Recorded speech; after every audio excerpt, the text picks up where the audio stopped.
নমস্কাৰ সঞ্জিত টেক চেনেললৈ আপোনালোক সকলোকে পুনৰবাৰ স্বাগতম জনাইছোঁ। আজি মই আপোনালোকক ইউটিউবৰ এটা ডাঙৰ ইনফৰমেশ্যনৰ বিষয়ে ক'বলৈ গৈ আছোঁ। গতিকে আপোনালোক সকলোৱে মোৰ ভিডিঅ'টো প্ৰথমৰ পৰা শেষলৈকে কোনো স্কিপ নকৰাকৈ কমপ্লিটকৈ চাওক। আৰু যিসকলে মোৰ ভিডিঅ'টো প্ৰথমবাৰৰ কাৰণে চাই আছে সেইসকলে যাতে মোৰ চেনেলটো ছাবস্ক্ৰাইব কৰি ৰাখে, লগতে কাষতে থকা বেল আইকনটো যাতে অন কৰি ৰাখে, যাতে মই দিয়া সকলো ভিডিঅ' নটিফিকেশ্যন আপোনালোকে পাই থাকে। আজি মই আপোনালোকক ক'বলৈ ওলোৱা টপিকটো হৈছে ফেক থাম্বনেইল আৰু ফেক ভিডিঅ'। আপোনালোকে আপোনালোকৰ ভিডিঅ'ত ইউজ কৰা থাম্বনেইলবিলাক ইউটিউবত এলাউ হয় নে নহয়, কেনেকুৱা থাম্বনেইল ইউটিউবত লগাব লাগে, কেনেকুৱা ধৰণৰ থাম্বনেইল আপোনালোকে আপোনালোকৰ ভিডিঅ'ত ইউজ কৰিলে আপোনালোকৰ ভিউজ বাঢ়িব, আপোনালোকৰ ছাবস্ক্ৰাইবাৰ বাঢ়িব, ইমপ্ৰেশ্যন বাঢ়িব, মই তাকেই এতিয়া ক'বলৈ গৈ আছোঁ। এতিয়া ফেক থাম্বনেইল বুলি ক'লে ফেক থাম্বনেইলত দুটা বস্তু আহি পৰে, এটা হৈছে ক্লিপবেট আৰু এটা হৈছে মিছলিড। এতিয়া কথাটো হৈছে কি, ক্লিপবেট আপোনালোকে কৰিব পাৰে। ক্লিপবেট কৰাৰ কিছুমান নিয়ম আছে, সেই নিয়মবিলাক ফ'ল' কৰি আপোনালোকে ক্লিপবেট কৰিব পাৰে। ক্লিপবেট কৰিলে কি হয়, আপোনালোকৰ ভিউজ বেছি বাঢ়িব, আপোনালোকৰ ভিডিঅ' মানুহে বেছি ক্লিক কৰিব আৰু আপোনালোকৰ ইমপ্ৰেশ্যন বাঢ়িব, প্লাছ আপোনালোকৰ ছাবস্ক্ৰাইবাৰ বাঢ়ি যাব। কিন্তু মিছলিড আপোনালোকে ভুলতো নকৰিব। এতিয়া মই প্ৰথমে আপোনালোকক কওঁ ক্লিপবেট আৰু মিছলিড কি হয়। ধৰি লওক মই এটা ভিডিঅ' বনালোঁ আৰু মই সেই ভিডিঅ'টো বনালোঁ যে অনলাইন আৰ্নিঙৰ ওপৰত। মই ভিডিঅ'টোত লিখি দিলোঁ যে অনলাইন আৰ্নিং কেনেকৈ কৰে, তেতিয়াহ'লে কি হ'ব, তাত ভিউজ কম আহিব। যিহেতু মই ভিডিঅ'টো অনলাইন আৰ্নিঙৰ ওপৰতে বনাই দিলোঁ আৰু তাত যদি মই থাম্বনেইলটোতো লিখি দিওঁ যে অনলাইন আৰ্নিং কেনেকৈ কৰিব, তেতিয়াহ'লে মানুহে তাত কমকৈ ক্লিক কৰিব। কিন্তু মই যদি তাত অলপ এট্ৰেক্টিভ কৰিবৰ কাৰণে লিখি দিওঁ যে ঘৰত বহিয়ে 10,000 টকা ডেইলি ইনকাম কৰক, মন কৰিব, মই যদি সেই থাম্বনেইলটো লিখি দিওঁ যে 10,000 টকা ঘৰত বহিয়ে ডেইলি ইনকাম কৰক, তেতিয়াহ'লে সেই থাম্বনেইলটো দেখাৰ লগে লগে মানুহে তাত ক্লিক বেছি কৰিব। এইটোৱে হৈছে ক্লিকবেট।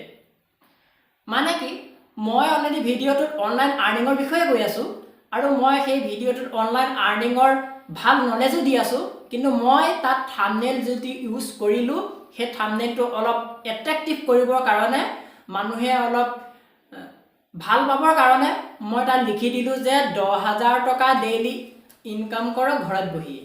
তেতিয়াহ'লে মানুহে সেই থাম্বনেইলটো দেখাৰ লগে লগে ক্লিকটো কৰিবলৈ আৰম্ভ কৰিবই, আৰু ক্লিক কৰা মানে আপোনালোকৰ ভিউজ বাঢ়িবই।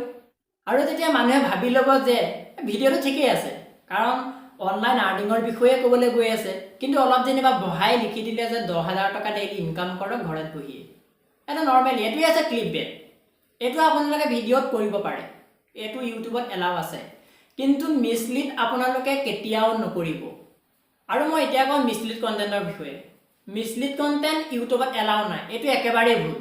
মিছলিড কণ্টেণ্ট কৰিলে ইউটিউবে আপোনালোকক কমিউনিটি গাইডলাইন ষ্ট্ৰাইক দিব পাৰে। এতিয়া মিছলিড কণ্টেণ্ট হৈছে সেইবিলাক যে থাম্বনেইলত আপোনালোকে যিকোনো লিখি দিছে, কাৰোবাৰ ফটো আপোনালোকে থাম্বনেইলত লগাই দিছে, কিন্তু অৰিজিনেলি আপোনালোকৰ ভিডিঅ'ত আপুনি লিখি দিয়া বস্তুবিলাক নাই, আপুনি দিয়া ফটোবিলাক আপোনাৰ ভিডিঅ'ত নাই। এইটোৱে হৈছে মিছলিড কণ্টেণ্ট।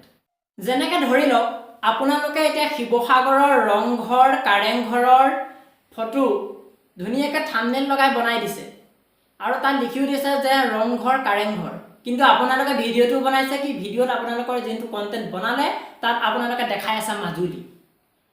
এতিয়া কথাটো হ'ল, সেই মাজুলীত ৰংঘৰ কাৰেংঘৰ ক'ৰ পৰা ওলাব? মাজুলীততো সত্ৰ নগৰী, মাজুলীততো কেৱল সত্ৰ ওলাব, নদী ওলাব, এইবোৰেই ওলাব, তাৰ ৰংঘৰ কাৰেংঘৰ ক'ৰ পৰা দেখাব? এইটোৱে আছে মিছলিড। এনেকুৱা কণ্টেণ্টবোৰ ইউটিউবত এলাউ নাই। এনেকুৱা কণ্টেণ্ট দিলে আপোনালোকক ইউটিউবে কমিউনিটি গাইডলাইন ষ্ট্ৰাইক দিব পাৰে।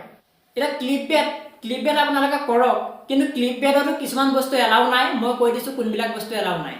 আপোনালোকে ক্লিপবেট কৰোঁতে মন কৰিব যে আপোনালোকৰ ক্লিপবেটটো যাতে হাৰ্মফুল আৰু ডেঞ্জাৰ কেতিয়াও নেদেখাব। যেনে হাৰ্মফুল আৰু ডেঞ্জাৰ হৈছে সেইবিলাক যেনে হত্যা, তেজ, তেনেকুৱা ধৰণৰ বস্তুবিলাক আপোনালোকে নেদেখাব, আৰু আপোনালোকে এডাল পিক তাত ইউজ নকৰিব। এইবিলাক যদি ইউজ কৰে তেতিয়াহ'লে কমিউনিটি গাইডলাইন ষ্ট্ৰাইক কৰিব পাৰে। বাকী আপোনালোকে কৰক, ক্লিপবেট নকৰিলে আপোনালোকৰ ভিউজ নাবাঢ়ে, আপোনালোকে ক্লিপবেট কৰিবই লাগিব, কিন্তু আপোনালোকৰ ভিডিঅ'ৰ লগত ৰিলেটেড থকা ক্লিপবেট কৰক। প্ৰফেশ্যনেল আৰু এট্ৰেক্টিভ থাম্বনেইল কেনেকৈ বনাব লাগে মই তাৰ ওপৰত ধুনীয়া ভিডিঅ' এটা বনাই লৈছোঁ। কাষতে থকা ভিডিঅ'টো আপোনালোকে চাই লওক, তাতে সকলো স্পষ্টকৈ দিয়া আছে কেনেকৈ আপোনালোকে প্ৰফেশ্যনেল আৰু এট্ৰেক্টিভ থাম্বনেইল বনাব। এতিয়া মই আপোনালোকক কওঁ, আপোনালোকে ক্লিক বেট কৰক, কিন্তু আপোনালোকে একেবাৰে ফেক থাম্বনেইল নবনাব।